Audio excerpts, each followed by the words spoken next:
All right, we are back with another episode. We are live at Dollar Hobby's Raceway in Woodbury, Minnesota. I don't know how long my internet's going to hold out for, guys. We are on my hotspot. Ooh, and I see my battery's not plugged in on my laptop. I got the plug plugged in. So how's it going, Zach? First time at Dollar Hobbies. What are your thoughts? Well, the place is pretty cool, actually. So this is You're fine. I'll turn you up. Sorry. okay. So this is my first time here. I got to kind of do a hobby shop walk, and then got to see the track, which is really nice, actually. It's probably like 70 feet long. 72 or 5, somewhere around there. Yeah, like by 40. Yeah. It's a good sized track. It's medium. And black carpet, of course. The whole track is surrounded by red sheet metal in the Dollar Hobbies colors. It looks really good. Yep. The pits are nice and big. Everyone had a 4-foot space. There's power every 12 feet. Yep. And yeah, chairs are good. Plenty of lighting. It wasn't too hot or too cold.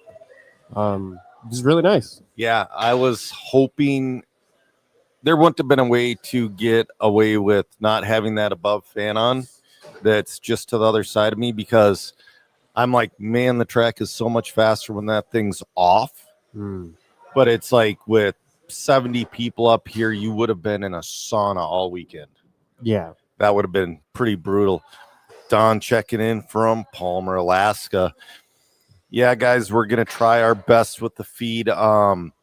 Like I said, we are recording as well, and we post every episode to our RSS feed. You can find it on Spotify, Apple Podcasts, or wherever. So, I mean, you're going to hear some background noise behind us as well. We got some people out here renting NASCARs. I mean, that's becoming a popular beginner's class out here. And that's what it really is, too. But it's fun. Yeah. We had a very full class of them. We had a B main of NASCAR. I was going to say we had a B main. Yeah. So you just ran mod touring. Now that you've been to this event, would you think of bringing a second vehicle for maybe like 21.5 or something like that? Maybe a NASCAR. NASCAR. Euro truck. No, can I run mod touring twice? Yeah, that would be nice. I was thinking maybe a 13.5/12 scale for you, just be a set of tires every single run. Well, Weta and Gubbs were here, so I could have. I can wheel a 12 scale. I can't wrench on a 12 scale to save my life, but I mean, I can get it together, but I can't make it work. Yeah, Weta was only running 13.5/12 scale himself, so yeah, but and again, it was fun. Mod touring car is it's like we get it's always one full heat, but we lose a couple guys every year, but gain a couple guys. Yeah. So, I mean, I've been working in kind of the Louisville, Indiana area to help build even in Ohio, where I race at in the summer at Queen City, and kind of like shepherd a group of guys and kind of introduce them, because some of them are new to touring car and some of them are new to mod. So, and they're doing mod touring car. They're pretty decent drivers and they get around the track, but to start running mod touring when you have no touring experience or no modified experience is a lot of work. Yep. All right, guys, before we go on any farther, we are brought to you by where we are at, Dollar Hobbies and Raceway. We are located in Woodbury, Minnesota. They have over 13,000 products by 130 different companies. They're the largest seller of Traxxas on Amazon. Check them out at dollarhobbieswithaz.com. They also have an on-road racetrack that you race on all weekend. They throw a carpet on it, have an off-road track as well. They have parties and corporate events starting at $249. And for a certain amount of time, if you enter Joe Jr., capital J's with no space, at checkout at dollarhobbieswithaz.com, you can save 10% off of an order over $100 or more. So I mean, I use my own coupon code from time to time. Yeah, I bought some stuff in the shop. I flew here, so I Yep. didn't have any motor spray. I didn't have any super glue because now we got to glue sidewall of our tires. I didn't have any kicker to set the super glue yep. because I don't have 12 hours to wait for the tire to dry, or for the super glue to dry on the tire. And yeah, so it was nice, and they have a nice selection of parts here, not only for the racers but also the bashers or general hobbyists. And they have a customer rewards as well. Like I just got this receiver for free this weekend because I had enough built up in my rewards. Nice. So you get reward points just like Main Hobbies as well. Madeline checking in. How's it going, Madeline? So yeah, it was a lot of fun. 21.5 and 25. I mean, mod touring car was close. Right. But 21.5 and 25.5 was insanely awesome all weekend long. Yeah, especially like watching the qualifying. I think like the top 5 guys qualified on the same second. Yep. They're like 1 second apart. And it made for really great racing. And there was in 21.5, there was a 3-way tie for the lead going into 8-3. Yep. Into 8-3, everybody had like 4 points or something. Yeah. So it was it was really great racing, and it was really cool to see kind of everybody here again, because I don't get to see a lot of the people that I've met over the time. Like I haven't seen Andrew Lowry in like I don't know, 5 years. Really? Yeah, it's been a while. And then I haven't seen Swifty in a long time. Choban, I think last time I saw Choban was at the Hootie race when Drew still had his track at pro level. Oh, dang. So it's been a while. It's been years. Yeah. Yeah. Yeah, no, I'm lucky that this is one of my home tracks. You know, this is the place where they found the office carpet for off-road that is fantastic, and I tell everybody they need to get it. Mm-hmm. So, but one thing I liked about this layout, it was challenging to be fast, but there wasn't anything stupid hard on it, and that created a lot better racing.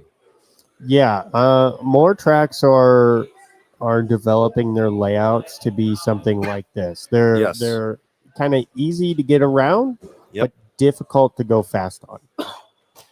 You know, that's a lot like last week, Joe 3 and I went to a track in Wisconsin called Zero RC in Marshfield.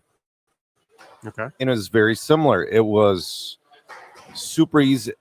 There's nothing dumb. It was super easy to get around. Like you said, hard to be fast. But your time wasn't wrecked by a stupid, difficult track. Right. I don't like tracks that have like a 180 at the end of the straightaway or have like a high-speed chicane. Yep. Because those are just, you're asking for a tap out. Yeah, a tap out, or somebody's going to blow up the car in the chicane, or you can go kind of straight through the chicane, and then you're just playing chicken with the boards. Speaking of blowing up a car, I was trying to set up a third mic and have Jeff up here for an interview too. Yeah, I think he's a little tired. He's a little tired and left on that mod car is. Yeah. So Jeff, door jam back there. That's what he used to straighten his chassis after he inside outside into the wall. Yeah. And then he did it again, and the pile of parts was too much, and the chassis wasn't like before. The chassis was a little tacoed. And you can bend it back. Yeah, it's not the same, but you can use it. Yes. Now it's like twisted and like bent weird, and it's not. There's too much memory in the steel for it to be good again, I think. Yeah, it's time to hang that one. Yeah, because we were talking about that at dinner last night. That, you know, I work in the metal stamping industry, but a lot of people don't know that metal retains a memory. So even if you straighten it out, it will bend back easier the next time. Especially steel. Yes, absolutely. So yeah, no, it was Great time this weekend. I always enjoy announcing this one. I've been announcing it for the past few years now. Double D used to do it, but it gets so expensive to fly somebody out. Well, he was local. Double Wasn't he? D? No. No? Oh, No. I thought. Well, I know he's in Florida now. I thought he was Yeah. local to. Yeah, no, he was never really because Skews used to fly him out to do his event as well. That's where I first met him. Yeah. At Skews Track for the Mick. Yep. But speaking of, did you see Ron's chassis? No, I did not. So for the 12 scale, yes. the GT12. So Ron Haug, I hope he doesn't mind me telling this. But he, I didn't see the wreck, but I saw the aftermath. Yeah. And man, so it's a GT12. Yep. Which has they're using the USGT motor, right? Yeah, it's nothing quick. No, so it's a fixed timing 21.5 motor. It's not fast. Or a fixed timing 17.5 something. But it's they're like going 2 or 3 seconds a lap slower than like the stock touring cars. And so Ron has taken his chassis and he wrecked, and it's like the carbon fiber has delaminated to where it looks like forged carbon fiber. And the pod's broke in half, and there was another part that was broken on the main chassis. Yep. And it was just extremely impressive. And I told him he should frame that. Yes. It was like spectacular, and he was able to laugh at it after a couple hours, which I get it. But anytime you can laugh at something like that and have fun and joke around, it ends up being, at least it's fun and it's not terrible. Sorry, I gotta delete some comments from YouTube, and So those are really only the two spectacular crashes. I don't think there was anything major. I kind of went through a body while I was here, just tapping boards and Oh, we have a little bit. Like I said, we're good. This might be a little spotty. We're on my cell phone internet. So hopefully, it is recording, so we will have the audio up as well. I just had to double check to make sure we were recording. Usually I have another screen over here but I can't wait till next year. Actually, the next big event here is going to be the Icebreaker. That's going to be an off-road event, but obviously you're going to be doing other things. But I was talking to Jeff and tell him that we should lose 3 to 4 inches of that outside perimeter and make like in NASCAR, they have that safer barrier and put styrofoam blocks in between. I don't know if styrofoam's right, but you could use some kind of foam that absorbs impact. Yes. Something I should talk because at the jiu-jitsu studio, so we have a subfloor and it's like on each piece of plywood, he's got like 5 foam blocks. And it works as like a spring, so it's not just hard. Yeah, we have some kind of mats, and it's okay. Well, we have thick mats, but under that we have the plywood in the subfloor, and it's like 2-3 inches off the regular ground. So I appreciate it myself because it's way, like, even when you're brake falling, it's way less of a. It's way nicer. Okay.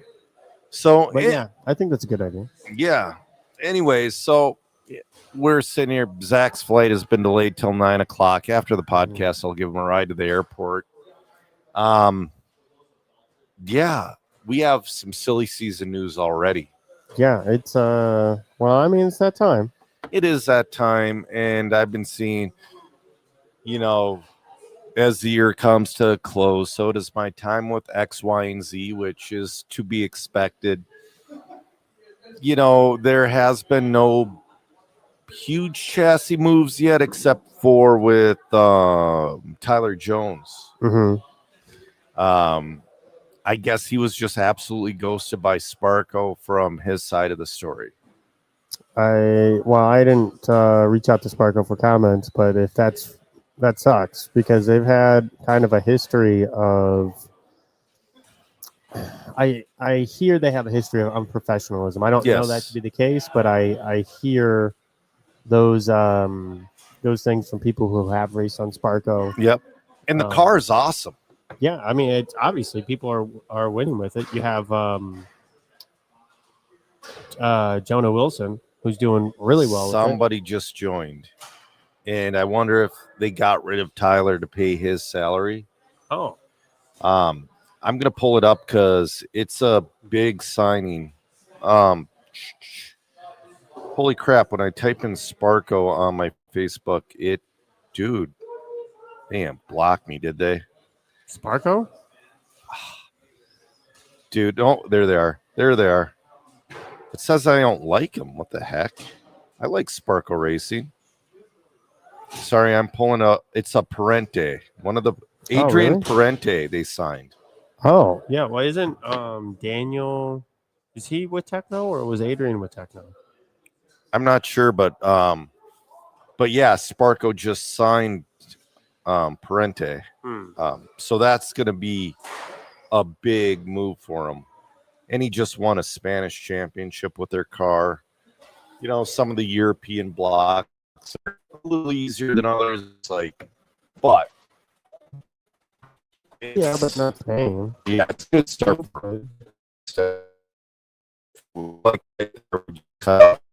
My at the same time. So we're done with not when we're done with this, but as we're doing this, we might get to the end of Indoor Champs. Oh, really? The off-road. They're on 66 right now. Oh, really? Of 69 heats. The last one is, I think, Mod Wheeler. Okay. Okay. Oh, I lied. Mod Wheeler's on the track right now. Okay. Unless I don't know. But yeah. So I haven't looked at any of the results from that. I just started thinking about it. I saw the Kyle Holmberg TQ'd stadium truck. No? It's cool, local Minnesota dude. I mean, Kyle is fast. Yeah. So, yeah. So, anyways, we're talking Jones out at Sparko, Parente in. We'll see. I mean, we're kind of hitting that musical chairs. And again, everybody says there'll always be a professional level to RC. I'm not so sure. I don't know that I think there will be, but I think the extent that we have it now, it won't continue in this manner. I think we'll have more of kind of the old style sponsorship where you have like one or two guys that are paid, and then you'll have guys that get like free product, and then you'll have, I guess, the contract customer under those. Exactly. So Burkhan Kilich to VP Pro Tires, and it's kind of like, why? Well, it's probably getting free tires. Probably getting free tires, maybe a little bit of money, and he probably doesn't have to run the tire if the tire does not work. Right. I talked to a racer at FCC that they have that same contingency. And that is awesome. And for very top guys, I think we're going to see a lot more of them drop their tire sponsors. Because, I mean, I know J Concepts, they're one of the top. They sponsor the most pros. I guarantee they give some kind of a salary or pay for some kind of a travel or whatnot. But if you're not getting paid travel or a salary, there is no point at a professional level to have a tire sponsor. Because every single track you go to, the tire is going to be so different. I think so you have regular tire manufacturers, and then you have like J Concepts. Yes. Who does accessories and bodies and tools, and they have more than just tires. Where like we'll say like Hot Race as an example. They just have tires. Yeah. I think I think they're eking into the body market, but yeah. And Raw Speed is trying. Raw Speed has bodies as well, but they have a few other things. They have a couple other things, and we're going to see if they get skyrocketed to the top with the new owner and whatnot. And, you know, I've been really enjoying, I've been enjoying seeing Jason. Jason, he's been working with cars now. He's like, I'm going to take this B7 and I'm going to try it stock, and then I'm going to put the B64 front end on it. And then he goes, I'm going to take my B64 and try it stock, and then I'm going to put the B7. it's like he's having fun again. Mhm. And I think we're gonna see some new videos on Short Course World. And Yeah, that's Jason Snyder. Jason Snyder. What did yeah. I say? Well, you said Jason, but you didn't say Oh. the last name. Snyder, yes. Sorry. It could be Jason Rona. Yeah, no, Jason. Oh man. Should go on to the next thing because I don't have a lot. Well, we can talk about the race. Yeah. As well. There's a little to recap on the. Oh yeah. The race and my failure. Yeah. Another note. Speaking of Jason Rona, the Radio Impound podcast is done. Yeah, and was he a part of that? Yes, he was a co-host to Gotti Jr. Now, if you don't know what the Radio Impound podcast is, go and download or go and listen to episodes before the end of the year. Download like your favorite episodes because the RSS feed is going to disappear. Oh, so they're shutting it. They're shutting it down. Wow, they're shutting it down. Why are they taking it down? I don't know. Okay. It's kind of a bummer. Maybe I'll see Jason at Clash. I'll ask him. Well, I think Jason, he was the co-host, but I think Gotti was the one who put it together. Mm-hmm. And then he just texts Jason, when are you available? And then, I don't think Jason pushed to do any of the episodes, but he was the co-host. And, I'm surprised.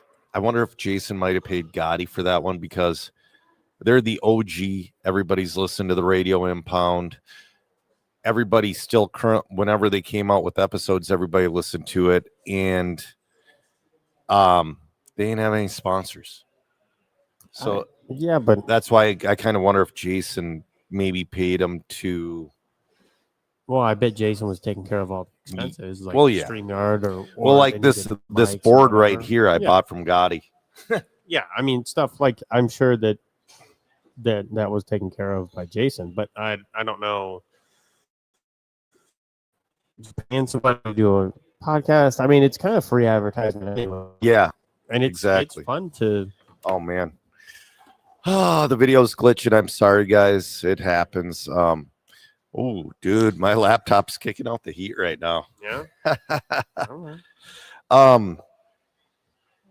Another silly season thing. Marco Barufalo out at Hot Race, and again, he's going to be another guy we might see go privateer with the tire. Well, I mean, Marco hasn't had a great couple years. Yeah, that's also true, but I mean, there's still some value in him, obviously. I don't know. Is there a value to that? I mean, there can be a value to, like, and I don't mean to be rude to Marco, but like a back of an A-main racer, like he's not contending for the lead, so you're not winning. Sure. To sell on, to prove that the product works. Was he? There's other things he can do to promote the product in his region. Yep. And do product development and stuff that we see a lot of these pros do to facilitate their continued sponsorship. And so we'll see kind of how. I mean, I don't know. I think he'll probably go privateer just because maybe one of his other sponsors might pick up part of a tire bill or something, or maybe not. But tires, especially at that level, are super expensive. Oh yeah, absolutely. I mean, I'm running like I'm a regional hack, and my tire bag when I ran A scale was stupid, and it was only J Concepts tires. It is not nice. Obviously, because you carry toolkit. Have you seen the new toolkit charger? Yeah, they sent me a pre-order thing and then released it like the next day. It's not good timing. No, I don't know why my search does Yahoo. I can't switch it, and I hate it. You should be able to. I've looked in the settings. It's okay.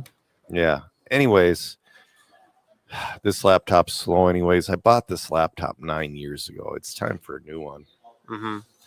So there we go. Toolkit M8. We're going to try to share the screen. Like I said, normally I have another monitor up here, but not currently. So we're going to share screen. I don't have a laptop in front of me, but the camera can't see it. Oh, I gotcha. Yeah, so that's what like I'm really like looking up stuff while we're doing the podcast, and you see me on my phone. Yep. I'm looking up the results right now for the carpet off-road champs. Oh man, it won't let me show. Oh, I know why. Hold on, I gotta open another thing. Actually, if I do this, oh, that doesn't work. If I, there we go. All right, now I'll share that. Oh man. Oh, my wife says it's her good luck concert ticket buying laptop. She uses my laptop to buy concert tickets. Well, she can buy the concert tickets on the laptop. You just need a new laptop. Yeah, and little does she know that all of her information was stolen by pirates. And I'm just kidding. I mean, so I got a thing from Google saying that whatever thing was breached. And I'm like, oh no, what is it? And then I looked at the apps. I'm like, I have no financial information. I haven't used those apps in years. I don't care. All right. This should be sharing at this point. It's the M8DC. It's a little large. It is, yeah, it's a little large. It's 110 volt though. Yeah. Which was nice, but I don't know. It's 30 amps in both channels. Mm-hmm.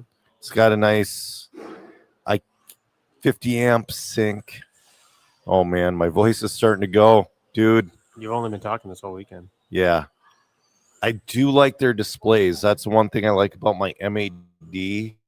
The display's really nice, and the touch screen is properly responsive. It's not too sensitive, and I don't have to sit and, I think they should have named it something else though, because they have the M8D, which is a touch charger, and this looks nothing like that. Nope. And I don't think it's touchscreen, is it? I don't think so. It might. Yeah. What IPS is that touchscreen? No, I think that's the type of screen. Okay. But normally, I mean, it might be. I'm not a screen guy. Oh wow. It looks like it might be touchscreen. Yeah.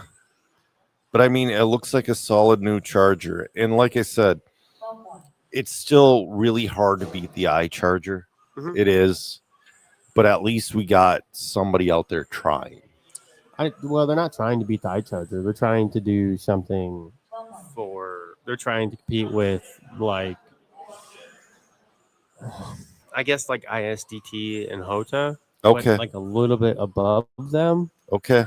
So, like, you have like high tech, you have ISDT, you have the HOTA chargers, you have the Sky RC chargers, Gens Ace. All those are kind of like, they're good chargers, but they're like sparse on the features. Yep.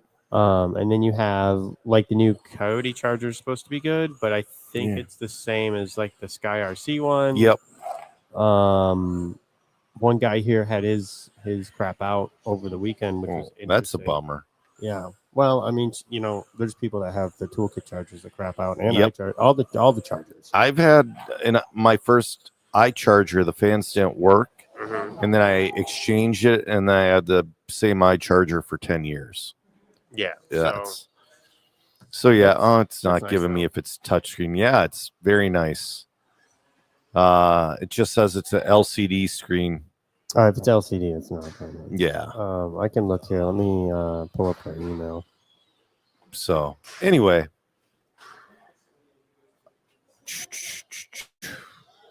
So here it is. I got a couple more things and we can get back into the race. Yeah, go ahead. Hong Nor comes out with the new competitive ace scale buggy, and I want to say it's their first attempt back to be competitive in ace scale in probably about 15, 16 years. Okay. Because for a long time, I mean, AFNA was the American version of Hong Nor. AFNA, Hong Nor, same thing. I didn't know that. Yes. And then you had the Jammin' cars, which were phenomenal until the TLR came out. The TLR, the original 8, really revolutionized the A scale world. Sure. I wasn't paying attention, so I'm glad you had this insight. Yeah. No, really, like I didn't. Like I'm paying attention now to what the market's No, doing, yeah. No, but back then I wasn't. I was just getting into A-scale off-road around that time. Like I had the Mugen MBX5 in like 07, and that was about a year before the 8 came out. Yeah, listen to them bang the walls down. They're out there running on the track. It's awesome. Those are low-C NASCARs out there. Yeah. There's 3 of them. Everyone's smiling ear to ear. The dude that just bounced it off the outside wall, Yeah. he's still running. His car isn't broke. They seem to be pretty good. Yeah. Eric says, can you make this podcast last for 6 hours? Well, your plane doesn't take off till 9 o'clock now. Yeah, but I got to get to the airport before You do. 9. Yeah, and I got to eat dinner. Yeah, you got to eat. You got to eat or whatever. Yeah, I mean, we'll figure it out. We'll figure it out. I got to get home eventually, though. Yeah. Well, there's plenty of food in the airport. Oh, yeah. That's one thing. Oh, one thing they do. So, yeah. But then after that, often had, quote unquote, Hong Nor had a really weird car to where I get what they were trying to do, but it never worked. Van Dalen's went through, like Sean Van Dalen used to use often back in the day. And then this is when Seth was a super little kid, like, but the Hyper 9 or whatever it was, the motor was tilted in it. What? Yeah, they had a tilted motor in it, and they were trying to change the weight distribution of the car.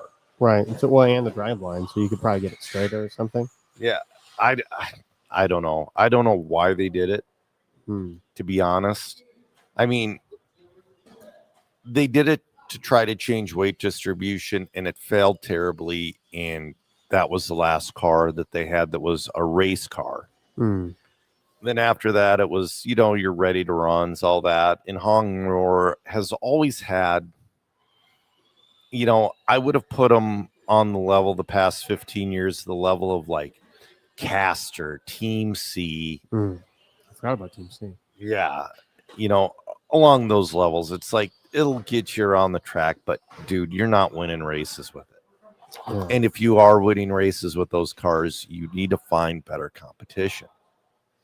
Well, there's nothing wrong with club racing with those cars if that's what you're into. So I mean, you don't have to, like, there were guys here at this race that just enjoy racing, and yes, locals here, and that's why they're here. And they don't race to get better. Yep. They just go put the car on the track and that's fine. Yeah, I think that we need more of those people. Because I think it makes it fun and more appetizing to new people when they just see a guy pull a car off the track and go charge it and put it back out. But the thing with like the Casters and the Team C's and all that, they are a tick cheaper than your top level chassis.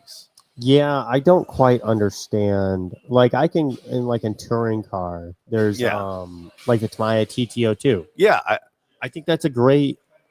First of all, it's actually a pretty decent car. Yeah. But it's on the level of like a Caster or whatever. Yeah. You're not gonna like win a race against a competitive car. But it's $140. Right.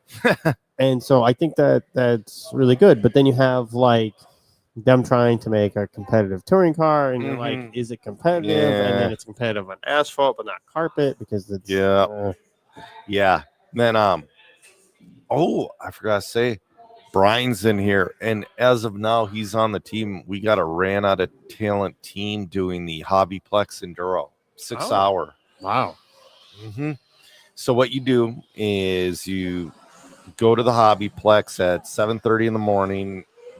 I think it's February 2nd.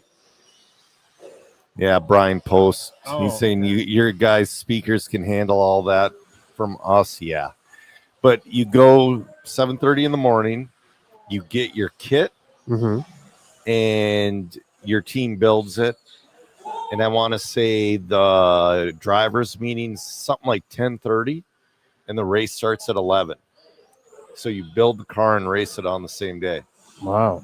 Do you have is it a race to build the car, or yes. do you have well, you got to be done with the car by the time the race starts. Right. So you have like 2 hours or whatever to put the car together. Yes. Okay. Yeah, but it's not like when you finish the car, you can go on the track. No. Okay. I think there's practice. Oh. And I'm hoping to have the car ready for practice. That'd be good. But it'd be better to have the car working well and have it ready for practice. Sure. So far it's myself, Jason Bollinger, and Brian Post. Brian Post is figuring out whether or not he has to work that day. If he does, there's going to be some change ups, and we have enough room for 4 people on the team. So yeah, no, I'm really excited. Eric Jones and Bill Sider are doing it as well. Oh, is that what you guys were talking about? Yes. Is that off road? No. Oh, it's on road? It's a TTO1. Oh, I missed that part. Yeah. It's a TTO1. You get the car, the bearings, and the body. What's a TTO1? Worse than a TTO2. It really is. That's going to be put together. I think that's one of the cars where Tamiya just puts wood screws in the box and says, good luck. That's how they did with the TTO2. It looks the same as the TTO2. I can't tell you the difference. Yeah. You know. Oh, no, that's a TTO2 I'm looking at. It'll be fun. Well, I believe it's a TTO1. I mean, the entry fee with the body, the car, and a can of paint was $150. And that is definitely cheaper than a TTO2. But no, I've always wanted to do it. I posted on the Facebook page. I'm like, man, I wish I had a team. I'm a slow builder. And then everybody's like, I'll help. And then it's a TTO1E chassis. See, if I was closer, I'd jump in on this. Jason is farther than you. He's flying out. Jason has got more free time than myself. Yeah, Brian says it's a brick. Yeah, that's about it. Yeah, Jason. I'll tell you how to make that fast. Do you want me to do it on air? Or you want me to do it off air? Well, we can't. We don't get the motors until the car's done. Has nothing to do with the motor. Okay. Do you want to know? Yeah. You want me to say it? Because yeah. Okay, so if it's like the TTO2, I assume it's going to be pretty similar to the build and all that. So you need to get some Kyosho grease. Yep. For the shocks. Okay. And for the diffs. And in like the Euro truck, we put like 1 million in the front because 2.5 was too crazy. Yep. But then it doesn't fall out because there's no, like the TTO2, there's no seals or anything. Okay. And same with the shocks. There's no, I don't even know if you can call it a shock, but like it's a dampener. Yeah, it's but yeah, so you put that in there and there's no O-rings or anything, so there's nothing to keep the oil in. So if you put oil in there, it just leaks out and doesn't do anything. Yeah. So with the grease, it ends up staying in there. And you can have some dampening, and it works really good to do like, I'd probably do like 5K in the shocks and in the rear diff, and then 1 million in the front spool or the front diff. Yeah, that sounds like a plan. If it's allowed, I will definitely do it. Yeah. So I mean, that's it, and then charge your batteries. Yeah, and that's the thing. I kind of wonder. It's got to be a TRF legal battery. I don't. Do you get the batteries beforehand? No, I think I got to buy a battery. It's got to be a very specific pack. Do you get can you buy more than one? I would assume so because it's a 6-hour race. Yeah. Well, you probably have 3 then. I would have 3. Well, now are they temping the packs? Because I could get that pack charged in 8 minutes or less. I don't think that's going to help, but I think you should heat it. Yeah, well, heat it, but I mean, I'm just saying for time, not for power. For time, hit it at 30. Yeah, but some people aren't going to have those chargers. Somebody's going to have a. Well, and that's the thing, though. It's like, well, what's allowed, what's not. I'm going to figure out more. Alex is probably watching this right now going, Jesus Christ, there's always these fucking guys. I mean, you just got to lay out the rules, see what's allowed, see what's not allowed. And then I mean, I'm not saying, put different batteries in it, but if you had, if you knew that there was going to be any battery that was allowed, you could, go buy a good battery. Yeah, so it is TCS spec batteries required. I don't know what that is either. There is every team member must have 1 hour minimum on the track. So remember. Yeah. So, like, I couldn't just have Eric Jones on my team and have him drive for like 4 hours. I have to drive an hour. Everybody's got to drive Well, at it's a least an 6 hour. hour enduro, so Well, you could do I that. think the 6 hour includes the build time. Oh, okay. The race starts, so doors open 7 a.m. Kit builds at 7:30 a.m. Practice 8:30 to 10:50. Oh, who's building it in a freaking hour? And Maybe. then drivers meeting at 10:30 and the race starts at 11. Well, if there's 3 of you can do it in an hour. Yeah.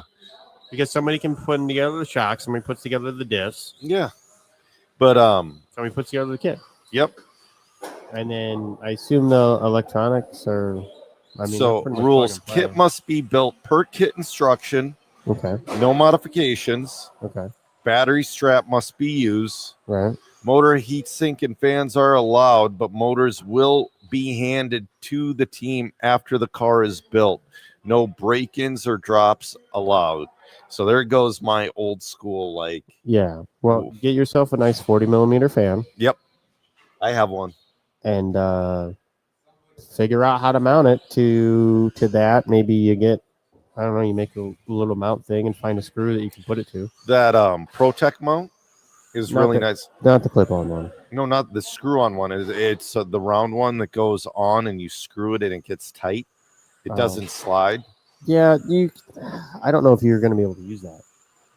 Maybe. It's something we'll have to see. Yeah, well, per kit build, I don't know. Does that mean? Well, it says heat sinks can be used as well, and that's not. Don't use a heat sink. I know, but it says it can be used. Yeah. So, well, does that mean you can use greases and oils? I don't know.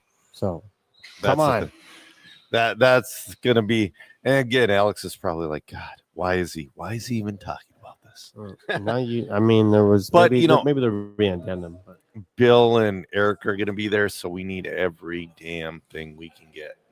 Yeah, good luck. They don't know. I don't think they know about that grease. So and I don't think they're going to watch. Well, they're watching. Eric's watching right now. Oh, he was supposed to be sleeping in the car. Yeah. Come on. I thought, oh no, Bill's driving. Eric drove here. Yep. They left like half an hour ago. Yep, and they're watching. Well, they know now. Yep. That's how you do it, guys. Yep. All right. One more quick thing, and then we'll talk about the race a little bit more. The B7's been discontinued. So B7-1 tomorrow? Yep. 2 weeks? B7-1. Kits usually drop on a Tuesday. Yeah, 2 weeks. Yeah, but so it would be 2 weeks because they're about ready to drop another A scale. Oh, are they? Are they going with 85? Is there an 8.4? 841. They're on 841 now? 841. I don't know which way they're going to go with it. Maybe 842. Well, they've done the 84 to death at this point, I think. Yeah. I thought that car's like 8 years old? No, 4. It's only 4? Yeah, it's 4. But I mean, that's even though they use revisions and whatnot, it's but Team Associated posted today Nitro versus Electric, and they're showing off their A scales. So new A scale on the way. I can say they wouldn't do that otherwise. I'm just promoting the. But no. Why now? It's not 8 scale season doesn't even start for 3 months. Yep. Oh well. You know what? If they people buy and build, yeah, that's true. If they announce it now and it's ready to be purchased in a month, yeah, yeah, exactly. People buy and build, and yeah, I would assume a new A scale first, and then right after that, the 2 wheel is going to drop. And what the 2 wheel is going to be, I'm going to guess. The 2 wheel is going to be the B7, but it's going to have some of the parts off the truck, like 3-gear transmission, the steel plate up front, and a couple other little things. And it's going to have the B64 front end on it. I'm going to say it's going to have some version of the. I think they're going to marry the B7. They're going to take a couple of those B7 pieces that worked good and put it on the B64 and call it the B7-1. Yeah, exactly. And that's, I mean, the B7, while technically it was correct with geometry. There were weak points, and that transmission was not built for your average racer. That is for mod clay racers. Yeah, the new 3-gear yeah. fixes that. I liked it. I've been using it. It has made a giant. It actually improves the car's steering because you got more pop. You know, it's the steering's better. It's hard to explain, but we have more. You get more. We're two drive buggy. Yeah, you can drive the car with the rear more. Yeah, you get more torque. You Yes. don't have to go through 3 gears to get to the. Yes, I've been using it for a bit now. I bought it. I forget when I bought that transmission, but Joe 3 likes it as well. So, yeah, that's all I got for notes. So, it's kind of an impromptu podcast. It is, because you're like, too bad you didn't bring your stuff today. I'm like, I did. Oh, I was like, oh, well, let's do a podcast. Yeah, especially because they pushed your plane back. Yeah. So the final results, I'm going to see if it updated correctly because from this race? Yeah, it's still not. It says Nick got 8th there in. Oh no, it put Nick second in 21.5. Yeah, it's still funky, the AAA mains. So what happened is Nick missed the second to last lap. I added it. Yeah, but he didn't count. His car didn't count the second to last lap in the main. Yep. And that made him drop a whole bunch of positions. Yeah. Which was weird. It was. I don't know why it missed, because he didn't like go over the line. It's just one of those. He's literally there's one guy with the busted transponder, but besides that, he was the only person that missed a lap this weekend. Travis checking in. How's it going, Travis? But yeah, between in 25.5 and 21.5, between Nick, Del Judas was in 21.5. Yeah, Choban, Andrew Mowry was right there in 25.5. He got 2/3 and a 4th. Yeah, there was. Andrew got 2/3 and a 4th, and I think he finished 4th overall. Yeah, because I think you needed 4 points or better to finish on the podium. Well, you could have the results and then just put Nick. What did you get? 3rd? Yeah, Nick got like 5th or 4th. Really? Yeah. Oh, was it 21.5 that Nick did good? Yeah. Okay. Yeah. I'm getting them mixed up. It is. Well, Nick got a win in 21.5. Yeah. So okay. They're not the same speed, but they're the same speed and they look the same. And like, it's hard for me to, like, I'm looking at the monitor. I'm like, oh, this is 25.5 because they're doing 8.6s instead of 8.2s. Exactly. But I mean, you got the same drivers, and man, Bill's got some nerves of steel. He didn't win every main, but he took home the win for both 21.5 and 25.5. I can't handle that kind of pressure in my life. I could not either. I crumbled. Yeah, your car looked great in practice this morning. The track changed significantly. Everyone, really? Yeah. Well, so you look at Brian Bussey, who dominated the whole weekend. Right. Brian did 7.8 in every qualifier, and then came out in the main and 7.997 or 8.00 something. 8.00, and then Dan and Del Judas were the only ones to go 7.99. I went 8.00, which is about 10th off for me. Yeah. And yeah, I just the nerves got the better of me. I got out in the I was in second for maybe like 3 or 4 laps, and then coming onto the straightaway, I came out on the inside and got into the fluff and tried to accelerate and didn't go anywhere. Yeah, your car looked loose in that main. It was loose all the time. It wasn't good this weekend. It was terrible. I drove Brian's car after the race, and I was like, everybody did it. And everybody's like, oh my god. It was not everybody. And it was a real privilege to do. Yeah, it was you and Eric. Yeah, and Eric was speechless, and it was really cool. Like to see somebody actually speechless. He's like, it's amazing. Yeah. It does everything it should do. It has like infinite steering, but it's not twitchy. Yep. And it drives so wonderful. The power is amazing. It's not on top of the track. Like everything you would want out of a car. And Brian goes, thanks, but I want more. Yeah. He's like, I need more steering. I was like, okay. I mean, if you can hang on to it, that was wonderful for me. But are you all running the same car? No. Okay. Yeah. No. And I talked to Brian a lot because Brian got Brad to start running mod. Yep. Brad Johnson. Yep. I wonder where he was this weekend. He had was to here work. last year. Oh, gotcha. Yeah, he had to work. Okay. And so he and they started on the same setup, and Brian drove Brad's car, identical cars, and it didn't drive good at all. And Brad had to make a whole bunch of changes to make it drive good. Yeah. And you guys also have been talking about like Sanwa servo settings and how that's like, holy crap. I haven't messed with any of that stuff. Yeah. Well, it sounds like it's something to mess with. Yeah, that's what I need. I need another thing. I need my car to not be on top of the track, and then I will mess with servo settings. Well, you need a consistent place to race, which you may or may not get. Right. Yeah, we can't discuss that. Well, yeah, we're right not. now, but yeah, and that's what you need a place where you can test. Well, You there's a can't new there's a new track opening up near me, but yeah, you just can't go a place once a month or once every other month. And what do you mean? October 20th wasn't that long ago? yeah, it wasn't that long ago. It doesn't feel like that long ago, but we're almost to Christmas, and I'm like, oh shoot. It was it was October 10th. My bad. Gotcha. Yeah, I know. I do That's this. 2 months. I Wow. do this race every year because this pays for Christmas. Oh, that's true. And you Yeah. get to drive home. If you had to do a hotel, it wouldn't be so much. Well, if I had to, I would sleep up here. Yeah, it's not bad here. I would And it's- sleep up here. I'd sleep in the warehouse. Yeah, it'd be all right. I've heard of people sleeping in the warehouse. I can sleep in the warehouse.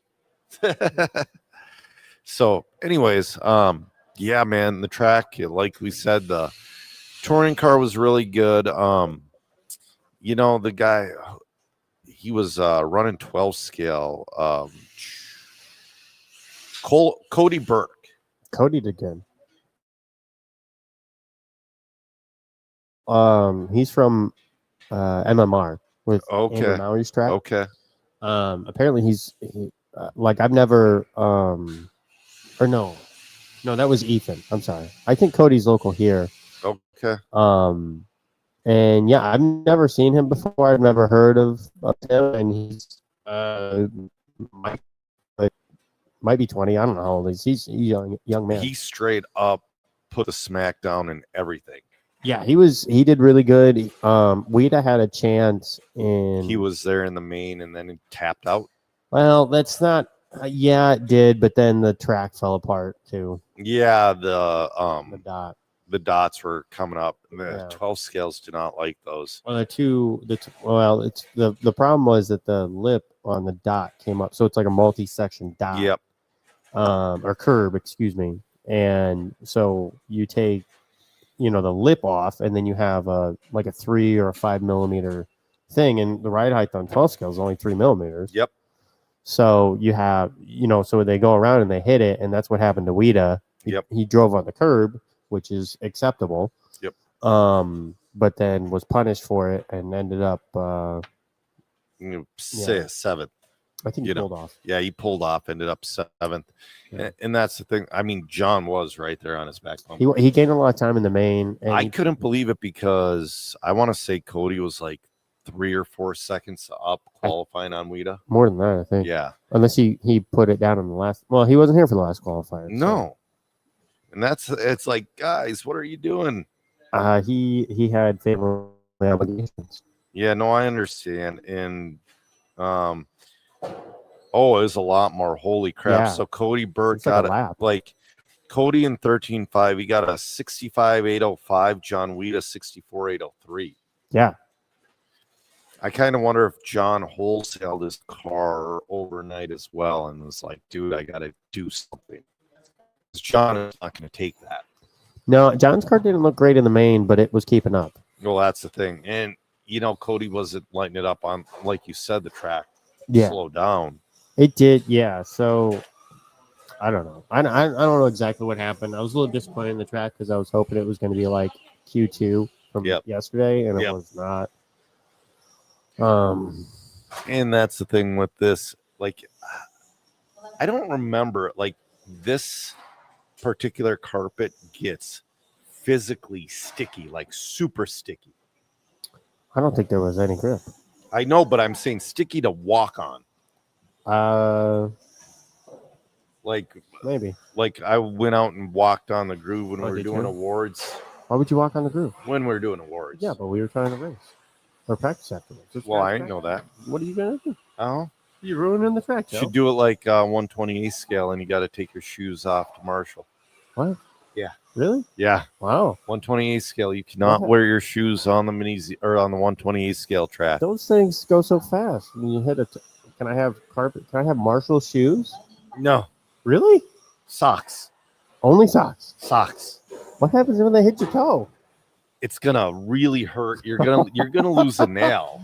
Wow. You're gonna lose a nail. Yeah.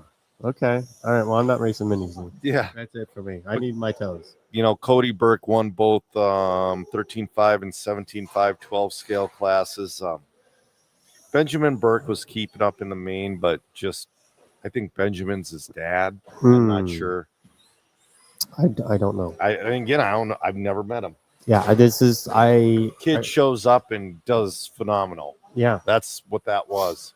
Now I wonder if we're going to see him travel around the country or if like Evan Banta. Evan Banta is extremely fast, but it is like travel. I mean, he's traveled to races and whatever, but it's extremely rare, especially with how quick he is. Yeah. I don't You know. know.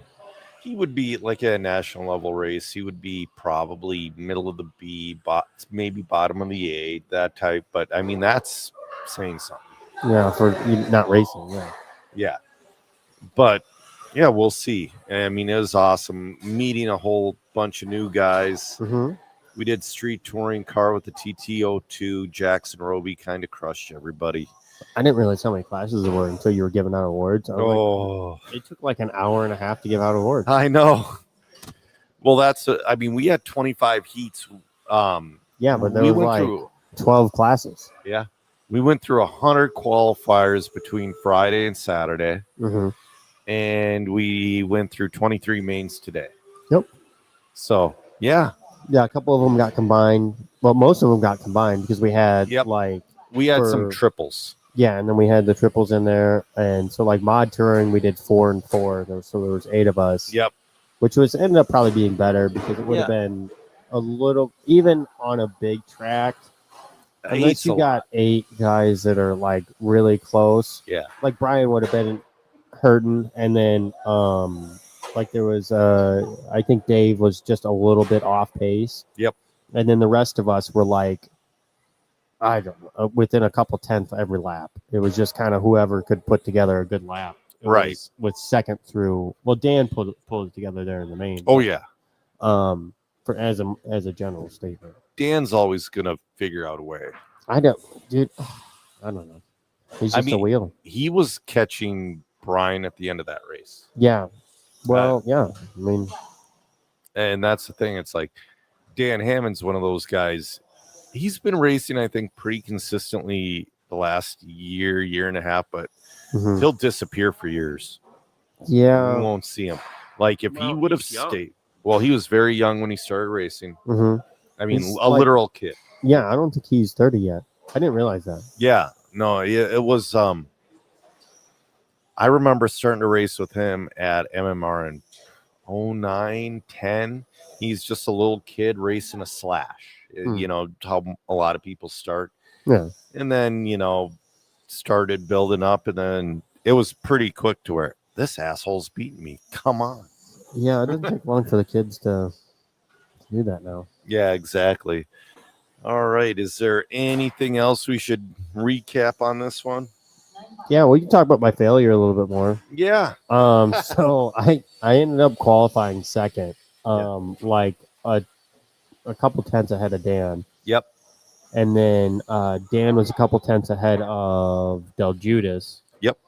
And then I think that was Eric Jones, who was maybe a second behind Del Judas. Okay. And then I think Swifty was like a second behind him.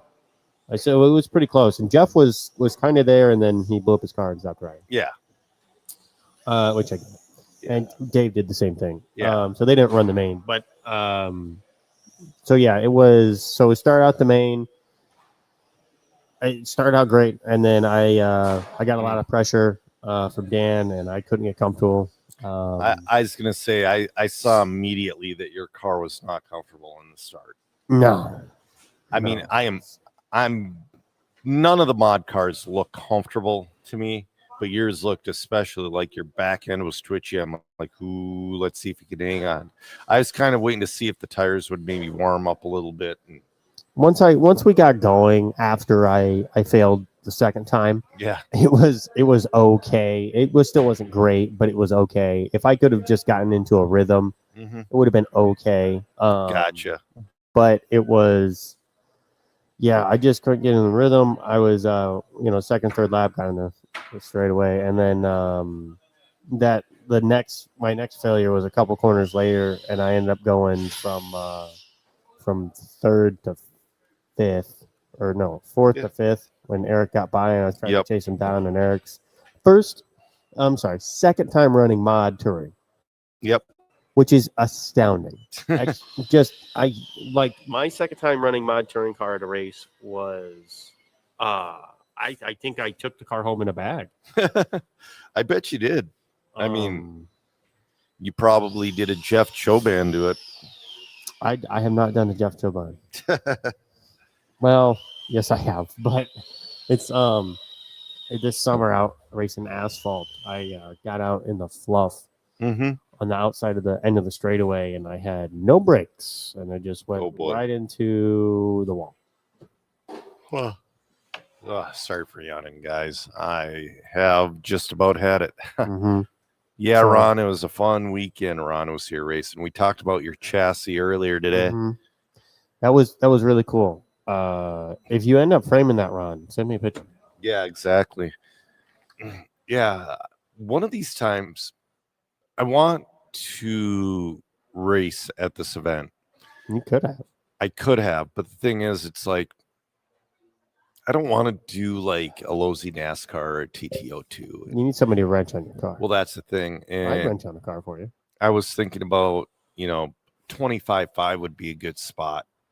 That is the hardest freaking class just because of everybody's so close.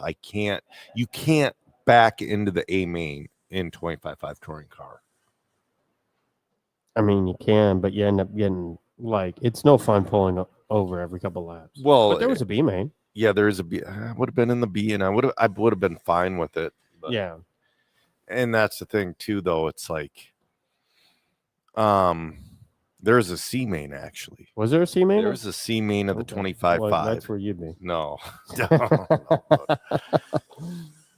But that's the thing. Always sold it to Chris. What? Okay. Scale? I guess. Okay. All right. So Chris has it. Well, we should go. Chris is back there. We should go talk to him. Oh yeah. He's back there somewhere. Okay. Yeah, it was. I really want to race, and I really need to get out of my own damn head and start racing at all these events I'm going to. Like the Clash, I'll be honest, I don't think I can get a car ready, but maybe. What do you mean? That's a month away. What am I going to get ready, though? Everything's a carpet car. What's the problem? You have a car. I have a car. Buy whatever parts. You ran there before, right? I ran there with my vintage car. Oh, you didn't have a modern car? No. You could run your vintage car. I'm not going to be that guy. The only one who can pull that off is Mac and Cheese. Yeah. Mac and Cheese took a Traxxas Bandit and he made it mid-motor and he almost put it in the A main of independent stock. That's true. But I'm not that guy. Right. I'm still thinking about it. I was thinking about maybe picking up a T7 if anybody had a setup for it that I could just throw in and drive it. Or if somebody would wrench it for me. Well, you have I have nobody there. Well, no, but if Nick Reppin runs yeah, that's true. There's still a good presence there. Yeah. I mean, there's a presence there, but none of my close homies are there that would wrench on my shit for me when I was at the hoodie event. Kyle Holmberg, if I needed something, he would work on my truck for me. Yeah, I don't. Unless you're friends with the guys from Island. Maybe. I don't know. We'll figure it out. Maybe. But that's the thing. I got to start racing at more of these events because it's like I'm going to all these cool events and I'm either directing or doing commentary, but I have the biggest FOMO at the end of the weekend. It's like, dude, why did I put something down on the track? And that's the thing, too. And I was going to talk to my dad. My dad's got a GT12 ready to go. You could have GT12's actually. It's pretty fun. Yeah. I drove a GT12. Well, he's got a GT12 and he's got a Osmatics 12 scale ready to go for 17.5 as well. But I don't know if I think I could have gotten up to speed with that. No. With Not in a 17.5, yeah, I Not in a could have. weekend. I would say I would have been competing with Sean and Matt Campbell in 17.5. Oh, well, yeah. I wouldn't have come close to winning. No way. Nobody Yeah. was touching that dude. That's true. Cody was super fast. But GT12 actually might be the move because you don't have to mess with the tires. That's it's true. a little bit easier and it's cheaper. Well, they say you don't, but then I started talking to people and they're skimming them. Are they? Every round? Yeah, about 0.5 millimeter. Ugh. It's like you fucking wrecked a good thing. No. And that's what they did too. They wrecked it. Not yet, but it's getting there. Yeah. I mean, you should have seen GT12. I think it was last year to where Roach was here, Pat Rothschild was here. Mhm. And it was cool to watch him because he had his car set up super fast up front Mhm. and it faded super hard the last 3 minutes. And the accordion effect with it was, it's like he would get out to almost like a full lap lead Mhm. and then he would drop like a stone. Mhm. Yeah, that happens a lot in 12 scale. But I don't know why people, I mean, I kind of get it. And you're fat. There's a couple of exceptions, but I would prefer to have the last 4 minutes instead of the first 4. see, when I would race 12 scale, Weeda described it to me. He likes his cars like that, so he can get Yeah. out to an early lead because it's harder to get out to a lead in 12 scale. Yep. So as soon as you get there, you're good because it's hard to pass in 12 scale. Oh, very. It's just because of the way you have to drive them. Yep.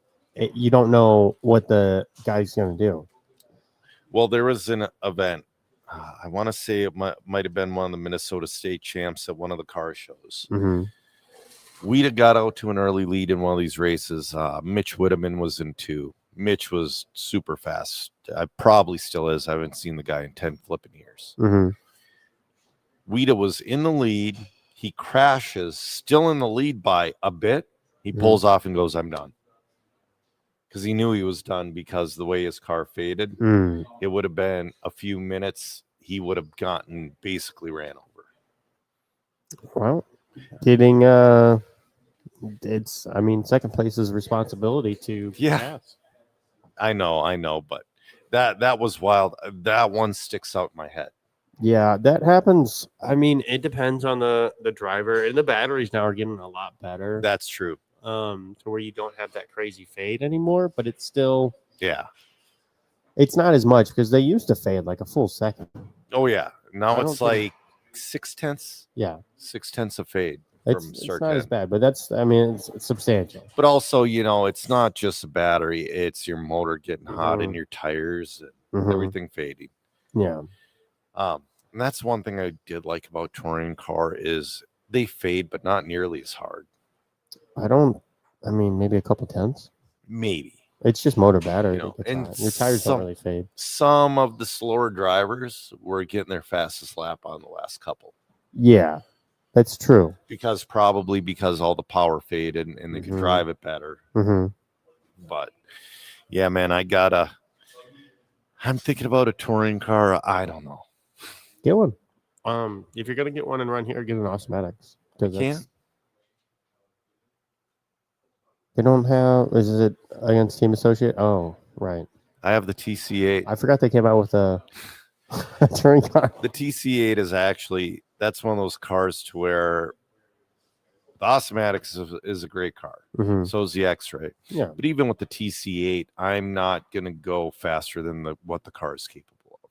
No, and it generates a lot of grip inherently. Yeah.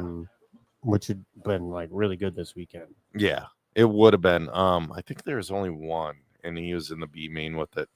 Evan Chachowski had the Mugen. I think he was the sole guy here with the Mugen. I think you're right. But Evan's usually up there. I'm surprised he usually runs VTA as well. I think he might have. He says I have a TC8. Yeah, nah, Keith. I could probably. We'll talk, but we'll talk. Thanks for tuning in, Ron. Yeah, man. We got anything else? I don't think so. We're just kind of shooting the shit. We are. But it is awesome doing a podcast because I was going to ask you, well, do you want to do one tomorrow after you get home? And no, I'm not going to have a voice tomorrow. No. I mean, I'm losing it. I was losing it last night. I was kind of worried for today. Yeah, I heard. I thought Jeff was going to have to announce. No, I would have made it. You want to see the most disgusting thing is when I lose my voice announcing. Yeah. I get a big bag of those jumbo marshmallows. Okay. And I eat them as whole as possible. And I'll eat an entire bag because you eat it and it drags all that shit down your throat and you get your voice back for like 3 or 4 minutes.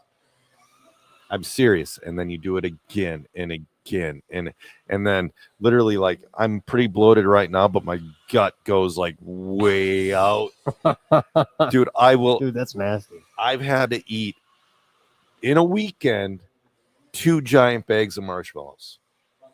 I don't know how to receive this information. Well, it makes your voice come back for a couple minutes. I mean, we learned last night that you could fit this water bottle in your mouth. No, pop can. Oh, pop can. I'm sorry. Yeah. We're not doing it on air. We're not. Nope. I don't want to see it. Nope. And that would be picked up by Mimo, Buggy, Tima Broshi, which rightfully so if I did it. Yeah. You can get an SXT bottle in there. Oh, Brian, there were several dirty jokes last night. No.